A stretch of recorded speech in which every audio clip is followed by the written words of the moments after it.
All right, welcome. Economics 10 last chapter, monetary policy. Here we go. This is the second lever they have. So we talked about fiscal policy earlier. Here's monetary policy. When you think about monetary, the root word is going to be what? Money. Okay, money. So we're going to talk about the federal government's control over the money supply and how using the money supply they can affect our economy. So again, we're going to look at the Federal Reserve. We're going to look at the three primary policy tools.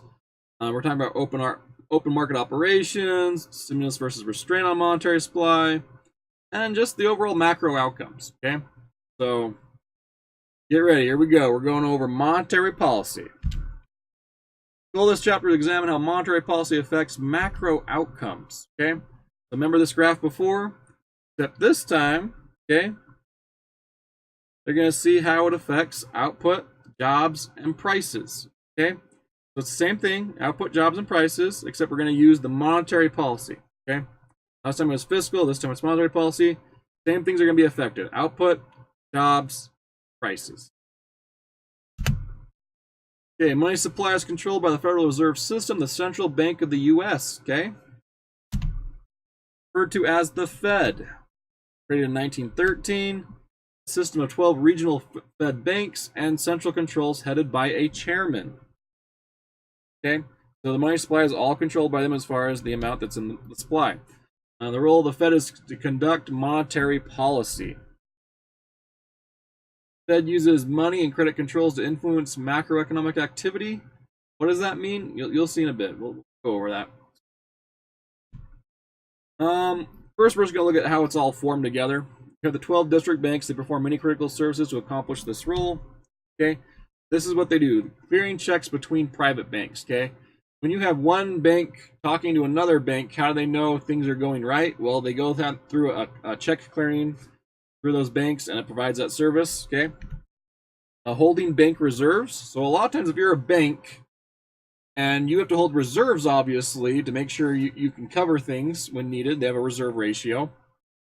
What happens if you have all that money at your bank? Well, you become a target. You need to have that money available to you, but you don't necessarily want it directly at your bank, and so you can have it held at the other district banks. Okay, and so therefore, if someone robs the bank, there's not as much there for them to rob. But yet, you still have access to it, meaning you're meeting the reserve ratio. They provide currency, obviously, so when things get destroyed, they can send in the destroyed currency, and then they can reprint the currency as needed. And they make sure our currency also has all the controls on it that help stop counterfeiting. So providing the currency. Providing loans called discounting. So when you need a loan, you go to the bank. Where do the banks go? They go to the federal banks. Okay, the federal banking system. And so your loan's based off of what their loan is. If they get a loan for 2%, okay, what's your loan going to be? More than 2%. Also, it affects your savings account, because if they can get money for 2% from the Fed, well, they don't feel they need to pay you that much because they can get it from them. Okay, so your savings account rate is affected by that, and the loan rates that you get are affected. Okay, because you're basically, when you have a savings account, you're competing with what they can get loans from the Fed at. Okay. You have a hierarchy here. You have 7 board governors. Okay. Then you have your reserve banks, and they have 24 branches, and then private banks. Okay. So private banks have to report to the Federal Reserve banks, and those Federal Reserve banks are controlled by the 7 governors. Okay, the 7 members at the top. They conduct monetary policy. 7 members appointed by the President and confirmed by the U.S. Senate. Board members are appointed for 14-year terms. Okay, and this is interesting. Why would we use 14-year terms for these people? Well, overall, think about it. These people, you don't want them being held to the whims of the masses. You want them to do what's going to overall help the economy in general. And if people are constantly worried about being elected, what happens with their policies? Well, they're very flip-floppy, okay? Rather than saying what's best for us in the long run, what's best for us in the short run, they look at everything and do what they think is the best, okay? It's a 14-year terms, and again, it's by President and confirmed by the U.S. Senate. Okay, that's how we put those people in there.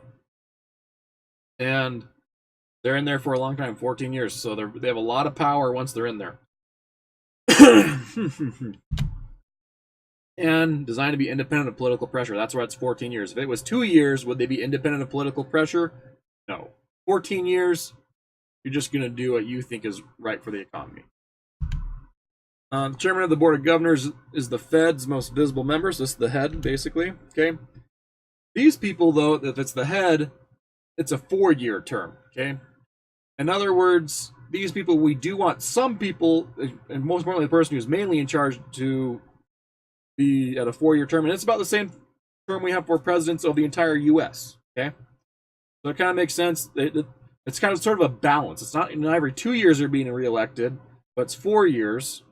Okay, as far as being elected or assigned there, and basically when you're looking there, it gives some influence, but not too much. Okay, so and maybe reappointed. Okay. So remember, these elections are appointed elections. They just appoint you, and they just confirm it in the Senate. Janet Yellen is the current chairwoman of the Fed as of this book, 2016. The Fed has power to alter the money supply through the use of 3 tools. Okay, so here's the 3 tools we're going to be using: reserve requirements, discount rate, open market operations. Okay, these are the 3 things they can do. Changes in the reserve requirement ratio directly alter the lending capacity of the banking system. Okay, so if I say you have to have more money on hand for the loans that you have outstanding, well, that's less money you can loan out, and also that's less money other people will be able to loan out, because it's a chain reaction. Okay, so that's going to have a big effect. The required reserves are the minimum amount of reserves a bank is required to hold by government regulation. Okay. This really came into point when we had the huge economic crashes and they were run on the banks. And obviously they're like, oh, things got out of hand. We need to make sure banks keep some money back, so if people start coming for their money and there's doubt in the economy, people can get their money and things just don't fall apart. Okay. The ability to make additional loans is determined by the excess reserves banks hold and the money multiplier. So we went over a multiplier before, but this is just another type of multiplier. Okay. Available lending capacity of the banking system equals money multiplier times excess reserves. So in other words, how much money do banks still have left to loan times the amount of money that it will go over and over into the cycle. Okay, that's all they're doing here. Okay, the Fed influences the money multiplier by changing the reserve requirement ratio. Okay, so in other words, if you have to hold more back each time, it's not going to be able to spend as much in the economy. But if it's really low, it'll spin a lot further out as far as the ripples of loans. Decrease in required reserve causes an increase in excess reserves. Okay, so in other words, they have more that they can loan out, and that's going to also increase the money multiplier available to them, because then once they give their loans out, those will then end up in other banking accounts of other institutions. This is what we're looking here. Okay, required reserve ratio. Total deposits 100 billion, 100 billion. Okay, total reserves 30 billion, 30 billion. Okay, required reserves 25 billion, 20 billion. And then excess reserves, when you go from the 25% to the 20%, 5 billion versus 10 billion. Okay, so in other words, when there's a 25% reserve require ratio, and both these banks both only have 30 billion in reserves, well, one bank has 5 billion it can loan out, but when you go to 20%, that bank now has 10 billion it can loan. Okay, so there's a lot more money sitting around that it's going to want to spend and get rid of. Okay, to have it actually working. Also, the money multiplier changes as well. So if you look at that, you go from 25% to 20%, 2 things change. Okay, you're going to see that excess reserves has increased. Also, money multiplier, when it gets out there, is going to do more. So they have more money to put out there, and that money is going to kick around in the system longer.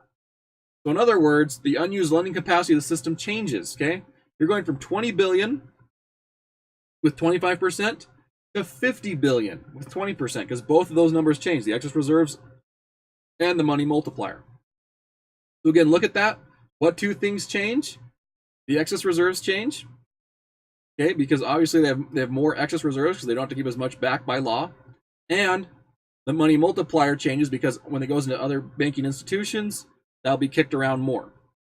And so in overall, you went from 20 billion to 50 billion. So that's going to really change the unused lending capacity, and that capacity will find its way into the money supply.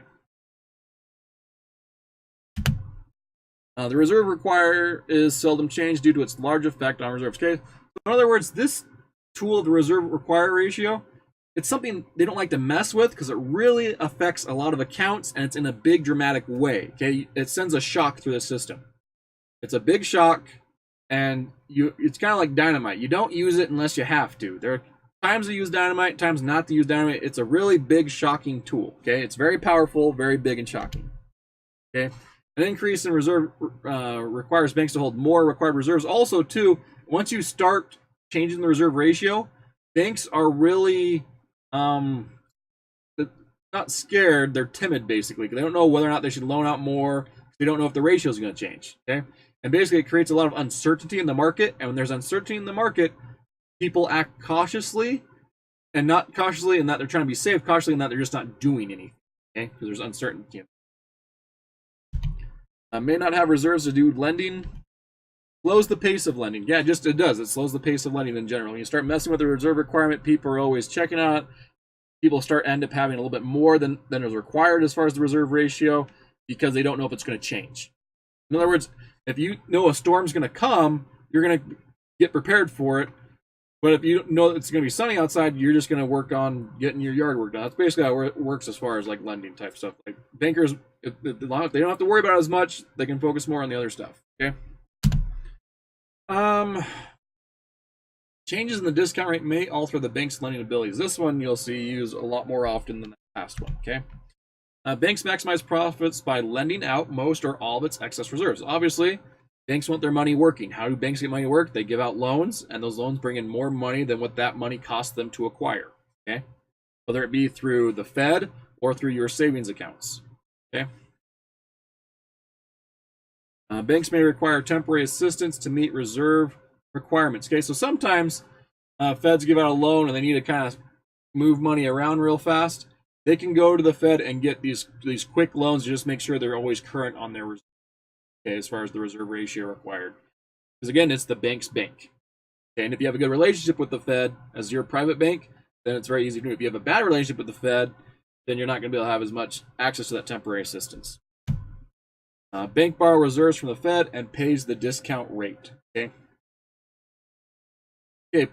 Banks profit maximized by keeping only the required reserve minimum if they have access to last minute funds. So this is the only that's interesting. If you have access to last minute funds, even if they change the reserve ratio and you have a good relationship with the Fed, then you know, oh, they changed the reserve ratio, but we have access to the funds when needed. We can always keep right at that reserve ratio. We can always get the money when we need it. In other words, they can line up a loan for you, and then as soon as that loan looks like it's going to go through, they can then take a loan out from the Fed almost simultaneously, like really close, and so they're able to keep right at that reserve ratio, maximizing the amount of money they have at work. That's going to gain them money.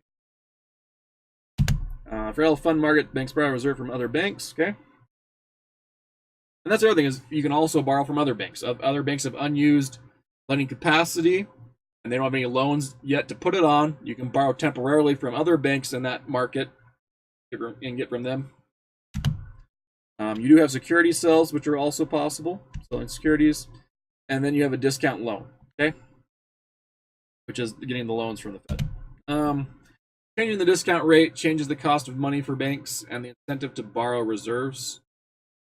Yeah, in other words, yeah, people don't like the rates to change because it sends shocks. You don't change it unless you need to. If the discount rate goes up, that's going to make all of our loans more expensive, so people are going to be less inclined to take out loans.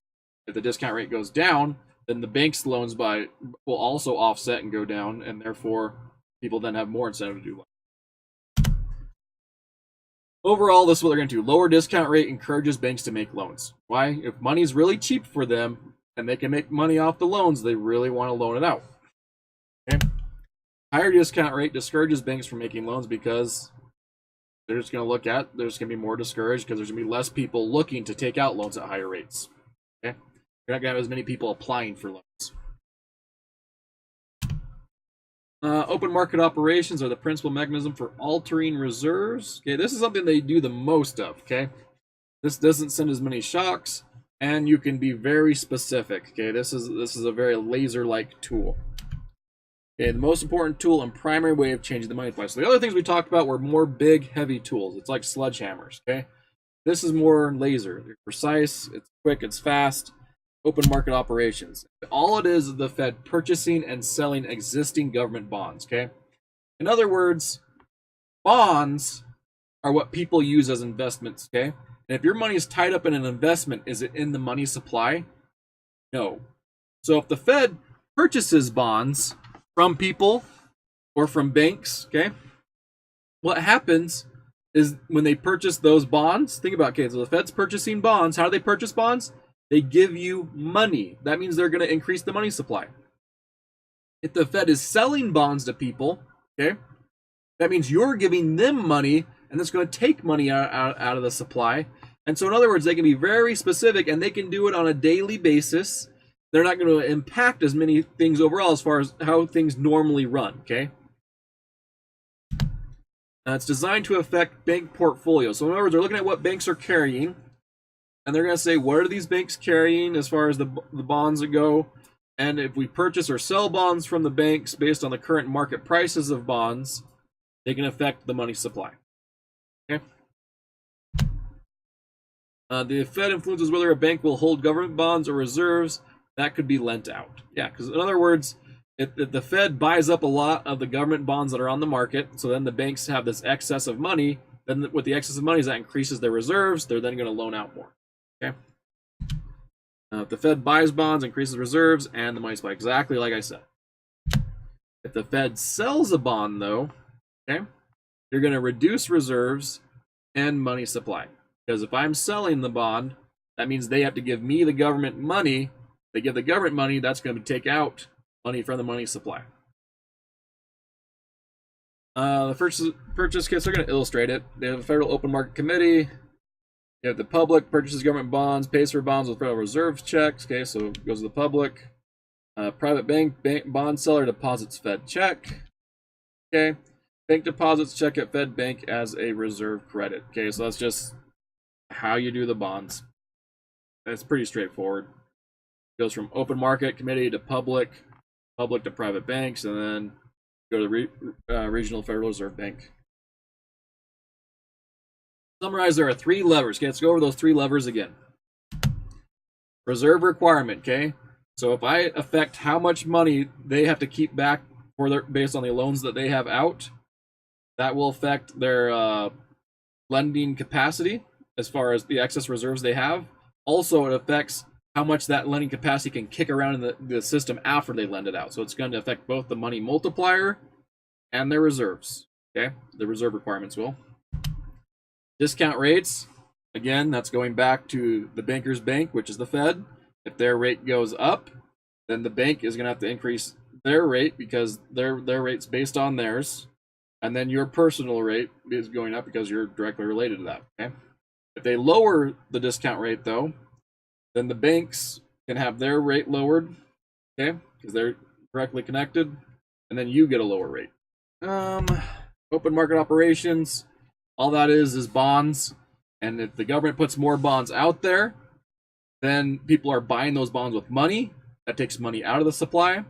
If the government goes ahead and buys back those bonds, then that's going to be putting money back into the supply because they're taking those bonds off the market.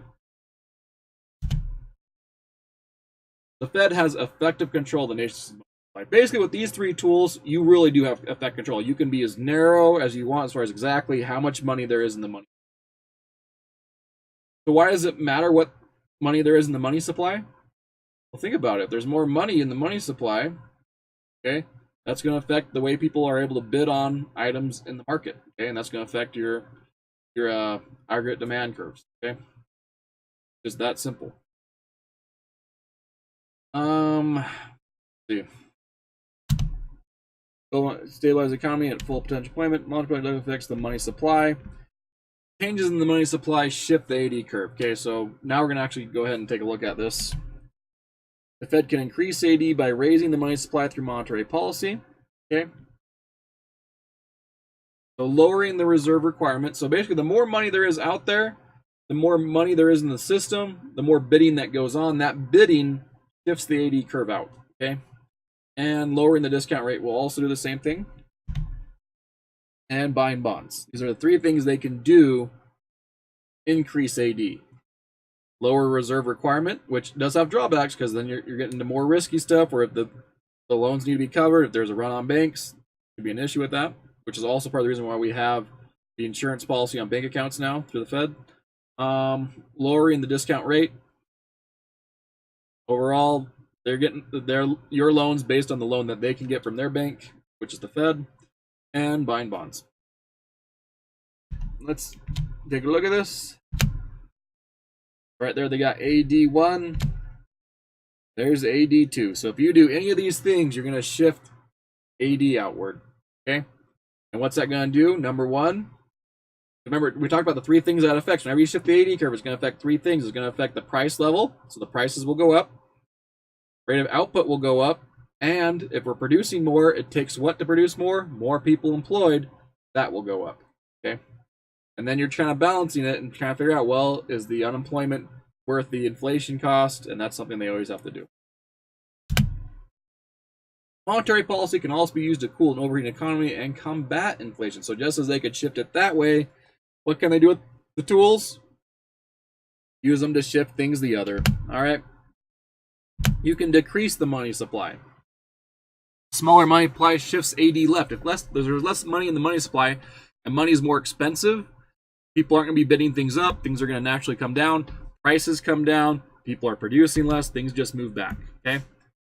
Here is your nutshell again. Here's the nutshell slide. Problem: unemployment.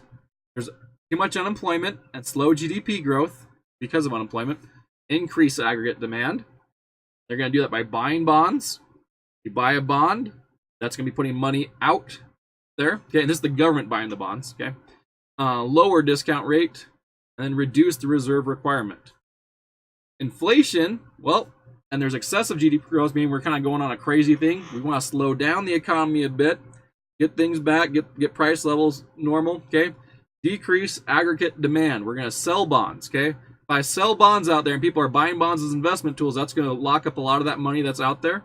If I raise the discount rate, that's going to raise the bank's rate on their loans to you. There's going to be less people applying for loans. Okay, there's going to be less of that going on. It's going to slow things down a bit as far as inflation. And then increase the reserve requirement, okay? There's just going to be a lot less loans going out if they have less money to loan out because they're forced legally to keep it. In addition, when loans are made, they don't kick around the system because it affects all banks, okay? So it takes out more per step. Changes in interest rates is the principal way the Fed communicates, okay? And this is what's interesting. If you ever want to know how the Fed thinks our economy is going, if the Fed thinks our economy is having issues, okay, and needs to be sped up, they will decrease that rate. But if they start increasing that rate, they think we're going a little bit too fast and need to slow down. Okay, and it also can give you an idea about the business cycle, whether we're in a bust or a boom. Okay, where they see us heading and what they're trying to minimize to try and keep that going correctly. Changes in the money supply are linked to shifts of the AD curve through well understood changes in interest rates. Okay. The Fed raises interest rates, it signals a smaller money supply. And also what they're seeing and what they want to do. Okay. The success of monetary policy depends on the conditions of AD and AS. Okay. Increasing the money supply shifts AD right. Upward sloping AS curve implies expansionary policy causes some inflation. Restrictive policy causes some unemployment. Okay, so what they're saying is the AS curve, as we know, sort of has a sharp turn at the end usually because you're reaching maximum capacity in the system.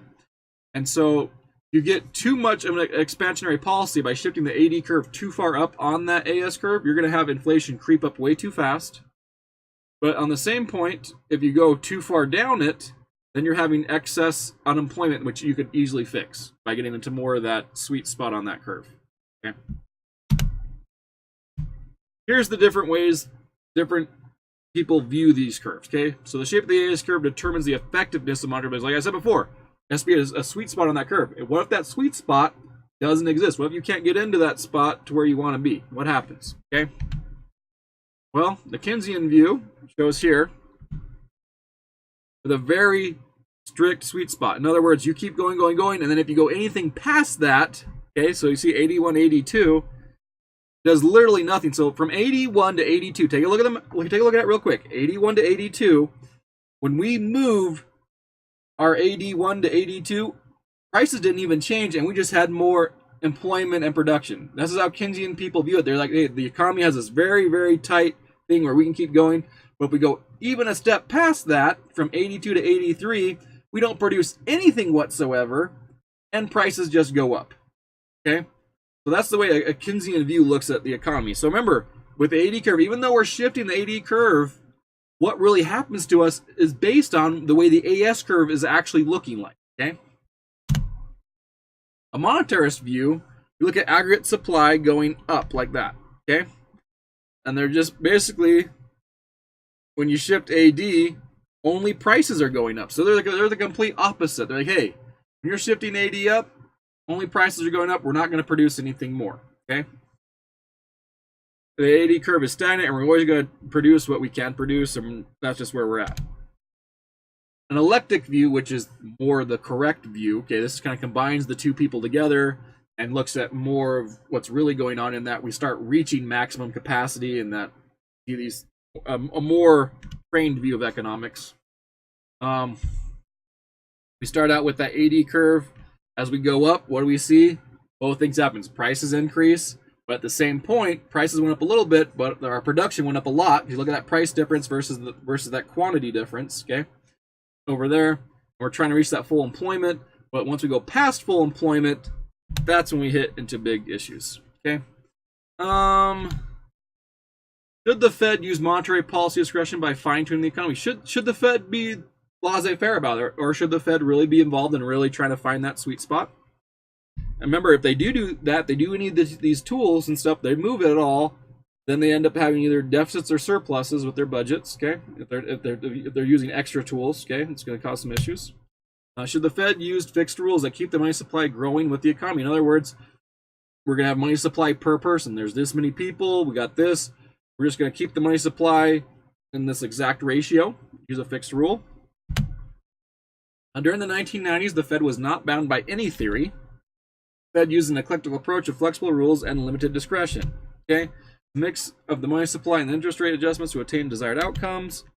Fixed rules are less prone to error than discretionary policy. Okay, so if you do use a fixed rule, you're not just going off of someone's whim, someone thinking, hey, I think we can go a little further or we can go a little back. Fixed rule just says, hey, we're just doing what's there, period. Okay, you're not going to have as much biases involved with a fixed rule. During the 2000s, Ben Bernanke, the former Fed chairman, set up the upper limit of inflation. This guy's kind of interesting. Manipulate money supply and interest rates to achieve goals. Basically, they said, we want the economy booming. And he said, okay, let it ride. Okay, that's what Ben Bernanke did. The Fed's decision to keep interest rates low led to the 2008 credit crisis. 100% correct. If you want to blame one person, and you had to take out all of you want to blame one person, you blame Ben Bernanke. He's the reason we had the 2008 collapse as hard as we did. Basically, when loans are super, super cheap and low, what's that mean for the Fed loans to the banks? Their bank loans are going to be low. When their bank loans are really low, what's that increase? Speculation. People were speculating houses. People weren't buying houses out of need. They weren't buying houses out of seeing what money they could make on them. They were saying, hey, we're buying houses as a speculative asset. And you have people who are like waiters with like owning 5 houses. Yes, you caused a big problem in the economy. And then what happens with the banks? The banks keep loaning out and doing it because why? They're going to be backed up by the government as things happen. In addition, they're making hand over fist in money, and they can get themselves golden parachutes. You name it, they can do it. Okay. Ben Bernanke just was listening to other people too much rather than looking at basic economics. Economics 1010 was not being understood by this person in this era. Okay. And basically said, oh, if I keep this super low, oh, people are going to be really speculative as far as assets. Maybe that's going to cause an issue. It did, and that led to the 2008 credit crisis, okay? In other words, you need to have, money should cost something. Money shouldn't be completely free in many regards, or else you lead to speculation when it comes to allowing money to be spent on anything, okay? And that's really what happened. I mean, if it costs you nothing to speculate on something, because let's say I buy something and it doesn't cost me anything to buy it, But if it goes up, I make money. Well, there's a large incentive to speculate on it because there's no downfalls. But if the loan, let's say, is a 15% loan and it's not going up crazy fast, then I'm not going to speculate. I'm not saying loans should be up, rates should be up by 15%. I mean, I think that's crazy to have loans up that high. But that just shows you the extreme example of what happens. Like, as the loan percentage goes up, people are less likely to speculate. So then you won't even have to do these crazy rules of regulation as much. You're like, hey, do we need regulation as far as what people are doing? Well, people aren't going to be as wild because the loan in and of itself will take away the incentive for speculation. Okay? And so, I mean, two ways people often look. They're like, oh, we just need more regulation. I agree, we did need more regulation. Also, we weren't going to do the regulation. We needed to increase the cost of money so people would not be speculating on these houses or any other asset of any sort that's not being used for what it should be being used for, not just a speculative asset, okay?